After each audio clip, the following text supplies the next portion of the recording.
Selamat pagi kelas 9. Alhamdulillah masih bisa bertemu lagi dengan Bu Irma. Gimana kabarnya setelah libur selama 1 hari? Semoga semuanya dalam keadaan sehat nggih. Dan di tanggal 18 Agustus ini walaupun sudah telat 1 hari, tapi Bu Irma tetap ucapkan Dirgahayu Republik Indonesia ke-75.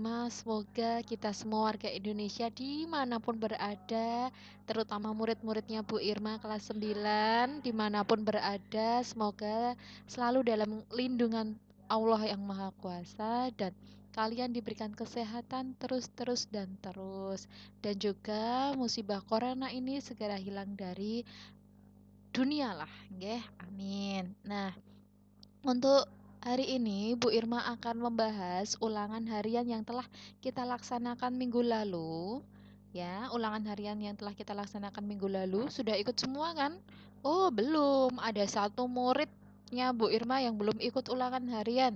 Yuk, Bu Irma, tunggu kamu yang belum ikut ulangan untuk segera konfirmasi ke Bu Irma karena Bu Irma sudah siapkan satu paket soal untuk susulan untuk yang belum ikut ya. Tapi kalau kamu memutuskan untuk tidak ikut, ya sudah, Bu Irma juga tidak bisa memberikan nilai. Maaf-maaf saja, Bu Irma nggak mau kasih nilai bohongan. Paham ya sampai sini ya? Nah, untuk minggu ini Bu Irma akan bahas soal, lalu nanti Bu Irma akan bahas bagaimana rencana praktek kita, ya. Bu Irma akan bahas nanti yang nilainya di bawah 85 akan ada surprise khusus gitu ya. Kita mulai cepat saja. Yang nomor 1 ya, bahan pangan hasil peternakan dan perikanan yang beragam mempunyai kandungan air yang cukup tinggi sehingga membuat bahan tersebut jawabannya adalah A, mudah dan cepat rusak ya. Karena airnya banyak ya, jadi dia cepat rusak begitu. Nomor 2, menurut ekologi umum, ikan dapat dibedakan menjadi 3, yaitu C, air tawar, payau, dan laut. Bu Irna sudah jelaskan berkali-kali di tayangan minggu lalu. Di buku paket juga sudah ada ya, jawabannya 2C. Nomor 3, dari tempat dan ciri ekologi ikan yang air payau ya. Pertanyaan Bu Irma adalah air payau ya. Ciri yang benar ditunjukkan oleh nomor A. Air payau itu adalah pertemuan ya, jadi dia di muara dengan tingkat salinitasnya sedang. Nggak asin banget tapi juga nggak tawar banget gitu nggih. Nomor 4, contoh ikan yang biasa hidup di air tawar adalah A. Lele, bawal, gurame. Dia sering banget berada di menu-menu pecel lele ya. Nomor 5, meskipun Bu Irma belum berikan materi tentang ini, satuan yang sering digunakan untuk tingkat salinitas air, tapi di buku paket ada ya. Jadi jangan sampai salah. Bu Irma sedih kemarin, ada yang banyak banget yang salah. Berarti itu tandanya kalian tidak membaca buku paket ya. Satuan yang sering digunakan untuk tingkat salinitas air adalah A, ppm. Kepanjangan dari pos per million ya, itu untuk tingkat salinitas air. Satuannya adalah ppm. Nomor 6. Udang adalah salah satu hasil perikanan yang banyak dikemari, ya. Dan jenis udang yang ada umum di perairan Indonesia sangat banyak. Antara lain, untuk yang nomor 6 jawabannya adalah D.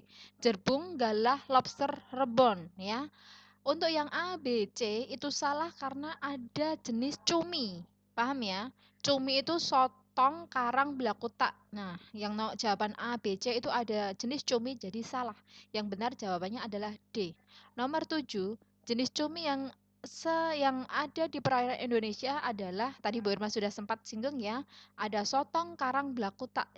Jawabannya adalah C, nomor 7. Nomor 8, kandungan tinta pada cumi-cumi sangat baik ya untuk pengobatan penyakit D, kanker ya. Kandungan tinta pada cumi-cumi untuk mengobati penyakit kanker. Nomor 9, sumber protein yang sering dikonsumsi masyarakat Indonesia ya. Harganya relatif murah dan mudah ditemukan di berbagai daerah adalah A, telur ya. Sarapan umum ya biasanya ya. Nomor 10, daging merupakan sumber olahan pangan hewani yang dapat dibedakan berdasarkan warna, yaitu daging merah dan putih. Subhanallah, kayak bendera Indonesia ya, daging merah dan daging putih. Warnanya kayak bendera kita ya. Daging warna putih biasanya berasal dari C. Bebek, ayam, itik ya. Untuk daging warna putih itu biasanya berasal dari unggas dan perikanan. Jawabannya nomor 10 adalah C. Soal selanjutnya, telur adalah salah satu sumber protein. Cili telur yang baik adalah beberapa minggu yang lalu Bu Irma sudah tayangkan dalam PowerPoint ya. Jawabannya adalah B. Telur yang baik itu tenggelam dalam air dan masih ada cairan putih kental di sekeliling telur ya. Soal selanjutnya, keunggulan ayam kampung. Ayam kampung itu yang kalau kita makan biasanya teksturnya cenderung lebih alot ya. Jawabannya adalah C. Daging tidak mudah hancur saat diolah, kadar lemak relatif rendah, dan nomor 5 rasa lebih gurih itu untuk ayam kampung ya. Nomor 13, kandungan lemak pada ayam banyak terdapat pada bagian D, bawah kulit terutama bagian sayap. Jadi, yang sering makan sayap itu banyak lemaknya ya, di bagian bawah itu ada kelenjar lemaknya. Nomor 14, tingginya kandungan lemak pada daging ayam sering kali dihindari agar daging ayam berkurang kandungan lemaknya dapat disiasati dengan cara D. Dibuang kulitnya sebelum dimasak atau tidak dimakan bagian kulitnya. Ini kebalikan banget sama Bu Irma ya. Bu Irma paling sering makan kulitnya soalnya ya. Untuk yang jawaban A, dibuang bagian kepala dan ekornya itu tidak ada hubungannya sama sekali. B, jawaban B tidak diberi makan sebelum disembelih selama 3 hari itu namanya menyiksa ya.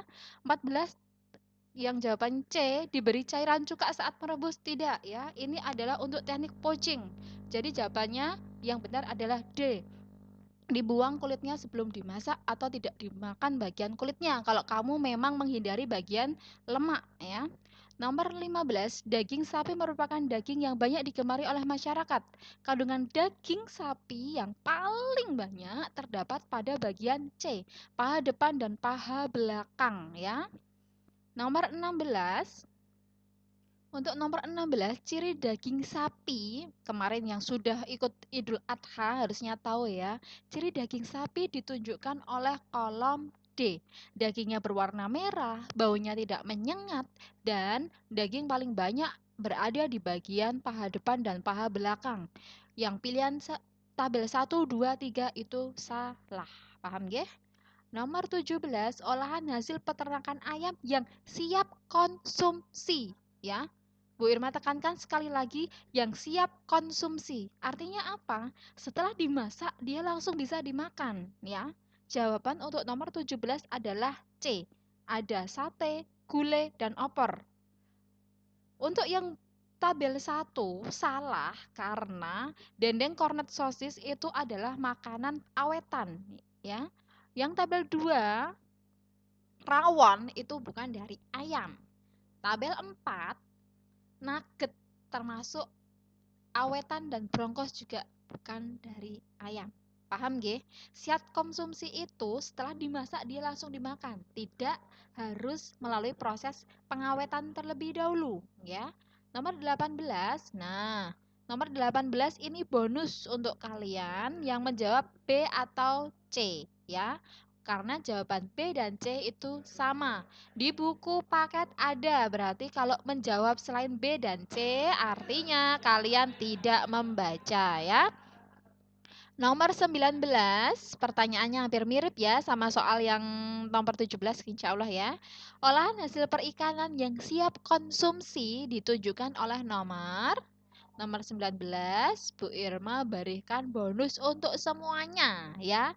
Karena di situ Bu Irma salah ketik. Harusnya jawabannya D, tapi kok Bu Irma di situ ketiknya sarden. Sarden itu adalah olahan setengah jadi karena dia masuk ke dalam pengawetan kalengan ya. Intinya apa sih Bu Irma kalau siap konsumsi itu? Siap konsumsi itu setelah dimasak langsung dimakan. Oke, paham ya? Filet ikan termasuk dia awetan karena dia nanti ada proses frozen ya. Nomor 20, tahapan pengolahan bahan mentah menjadi makanan yang lengkap ditunjukkan oleh jawaban C. perencanaan, pembuatan, pengemasan, dan evaluasi. 21. Indonesia adalah salah satu negara yang memiliki beragam olahan makanan ya. Warung-warung tenda pecel lele yang banyak menyediakan olahan ikan berasal dari daerah mana? Ayo. 21 jawabannya adalah Lamongan ya. Pecel lele berasal dari Lamongan ya. Nomor selanjutnya, ikan yang sering diolah untuk campuran pembuatan olahan empek-empek asli ya. Bu Irma tanya di sini adalah empek-empek asli. Jawabannya adalah apa? Ikan apa? Tenggiri ya. Nomor selanjutnya, bandeng presto adalah salah satu olahan ikan yang sangat terkenal dari daerah B. Semarang. Ya, olahan khas ya. 24. Teknik grilling ditujukan oleh grilling apa yo? Grilling adalah teknik pembakaran di atas bara api ya. Jawabannya adalah A, bukan C ya. C itu baking walaupun dia di atas kawat-kawat tapi dia hanya untuk proses pendinginan. Nomor 24 jawabannya A. Nomor 25, gambar di atas adalah olahan hasil dari apa itu? Itu adalah pai susu, berarti dia hasil peternakan yang diolah dengan menggunakan teknik baking. 25 jawabannya adalah B. Oke, selesai pilihan ganda. Kita berlanjut ke benar salah ya. Nomor 1, secara umum kemasan dibedakan menjadi 3, kemasan primer, sekunder, dan tersier. Jawabannya benar. Nomor 2, contoh kemasan primer adalah kontainer dan kotak karton. Salah ya, karena kemasan primer itu yang bersentuhan langsung dengan makanan. Nomor 3, bahan pangan bias. Astagfirullah, Bu Irma salah ketik, baru sadar. Itu harusnya bisa ya, ini kebanyakan tipe Korea ini ya. Nomor 3, bahan makanan bisa berubah kandungan nutrisinya apabila dimasak atau diolah dengan cara yang salah. Jawabannya nomor 3 benar. Kalau teknik pengolahannya salah, nutrisinya banyak yang berubah dan rusak ya. Nomor 4, menggunakan bahan makanan dalam cairan yang mendidih dengan suhu yang berkisar 100 derajat Celcius disebut dengan steaming. Nomor 4 jawabannya salah. Kalau menggunakan cairan yang mendidih, intinya dia masuk, itu adalah boiling atau merebus. Nomor 5, proses pengolahan dengan menggunakan wajan namun tanpa menggunakan minyak, di mana bahan makanan bersentuhan langsung dengan wajan atau melalui perantara disebut dengan sangrai. Benar ya. Bu Irma salah ketik itu, tapi kayaknya kalian paham semua, jadi benar semua ini ya. Nomor 6, gambar di atas adalah hasil peternakan yang diolah dengan menggunakan teknik shallow frying. Ya, nomor 6 jawabannya benar. Dia hanya membutuhkan 1 kali dan minyak sedikit. 1 kali dibalik dan minyak sedikit. Nomor 7, ikan, udang, cumi-cumi, daging, dan telur juga susu adalah beberapa bahan makanan sumber penghasil karbohidrat hewani. Jawabannya adalah salah ya. Yang benar adalah protein hewani. Ingat ya, karbohidrat dan protein berbeda. Nomor 8, olahan udang menjadi bahan makanan yang siap konsumsi. Contohnya adalah kerupuk udang. Jawabannya adalah salah ya. Karena kerupuk udang dia diawetkan, bukan siap konsumsi. Saat kita memasak kerupuk udang, kita harus menggorengnya. Jadi itu bukan siap konsumsi. Kalau udang yang siap konsumsi itu contohnya dibuat ebi furai atau udang goreng tepung. Paham ya? Nomor 9, pada saat kita mengolah ikan yang berbau amis, kita dapat mengurai bau amis tersebut dengan menggunakan jahe atau jeruk nipis. Jawabannya adalah benar. Ini biasanya untuk aneka seafood ya, untuk mengurangi amis. Biasanya digunakan jahe atau jeruk nipis. Nomor terakhir, susu banyak diolah menjadi berbagai produk pangan seperti yogurt, keju, dan mentega. Jawabannya adalah benar. Sip. Sampai sini, masih ingat jawaban kalian? Nah, silahkan dievaluasi sendiri. Banyak betulnya atau banyak salahnya. Dicek kembali kemarin nilainya berapa. Nah, jangan sampai salah untuk PTS yang akan datang ya. Insya Allah PTS bulan September. Nah, kita lanjut ke yang penilaian hari ini. Bu Irma ada tugas untuk kalian. Bu Irma akan bacakan. Ingat ya, Bu Irma paling tidak suka ada murid yang bertanya tentang yang sudah dijelaskan. Jadi dengarkan, baca, pahami, cermati, teliti. Kalau kalian bertanya pada apa yang sudah Bu Irma jelaskan, apa yang sudah Bu Irma tulis, Bu Irma tidak akan segan-segan mengurangi nilai sikap kamu, ya. Ingat ya. Tugas pertama adalah lihat nilai kamu saat ulangan harian kemarin. Ada di postingan Bu Irma sebelum ini, ya. Lalu, jika nilai kamu lebih dari 81, berarti kamu aman dan tidak remedi, ya. Lebih dari 81. Berarti 81 ke atas, 81 ikut, berarti aman dan tidak remedi. Tapi, jika nilainya kalian itu 80 ke bawah, berarti 80 ikut, itu wajib remedi. Paham ya? Yang remedi adalah 80 ke bawah.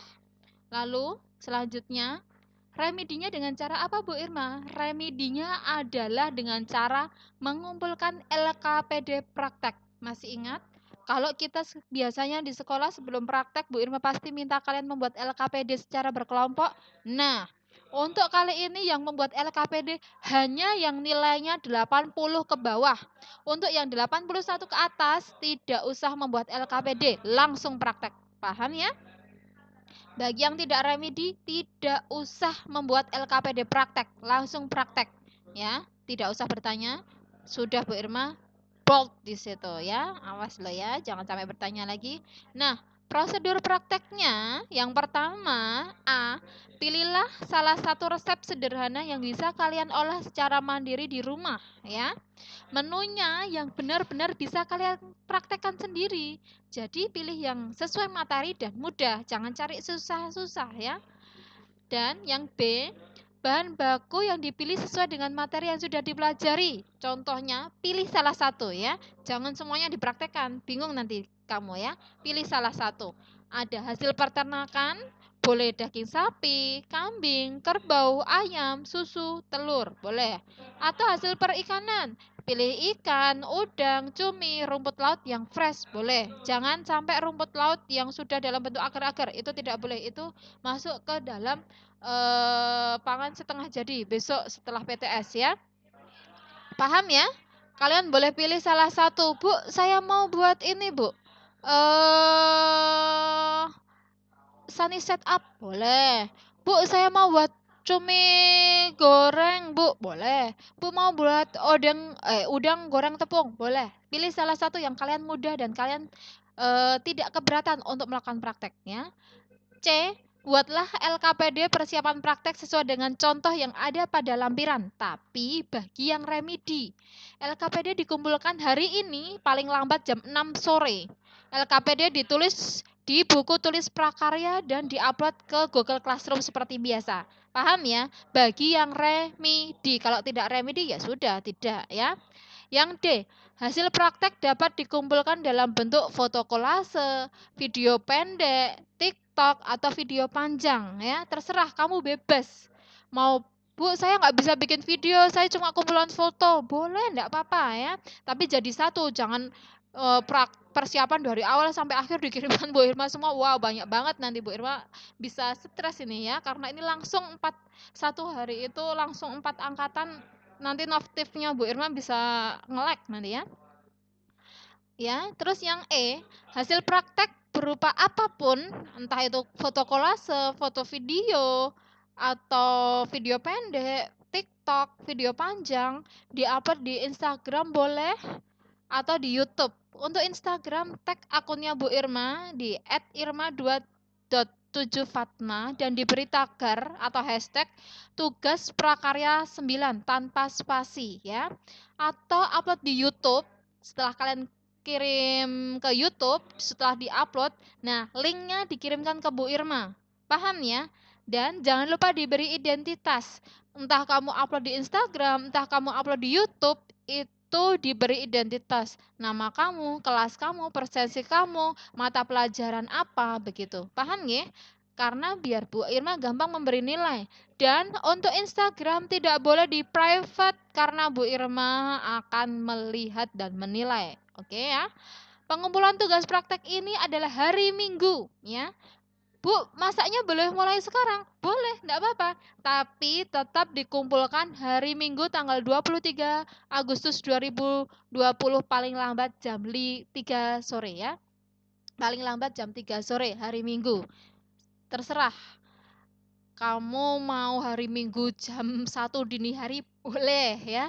Asalkan hari Minggu ya. Paling lambat jam 3 sore. Lebih dari jam 3 sore seperti biasa, nilai juga Bu Irma akan kurangi. Paham ya?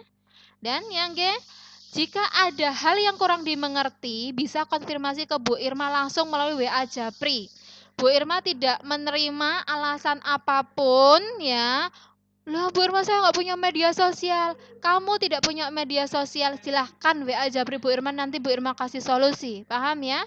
Nah, sekian dari Bu Irma cepetan saja karena masih harus mengoreksi punya kalian, adik tingkat kalian juga. Kalau ada apa-apa tanya Bu Irma. Sekian dari Bu Irma. Jangan lupa setelah ini presensi dan silahkan dikerjakan. Jika memang masih ada yang belum dimengerti, kalian bisa tanya melalui WA Japri Bu Irma, tentu saja dengan bahasa yang sopan. Kalau Bu Irma cuma ngerit WA kalian, berarti tandanya kalian kurang sopan. Paham ya nak ya? Sekian dari Bu Irma akhiri. Selamat siang dan sampai jumpa di pertemuan virtual selanjutnya.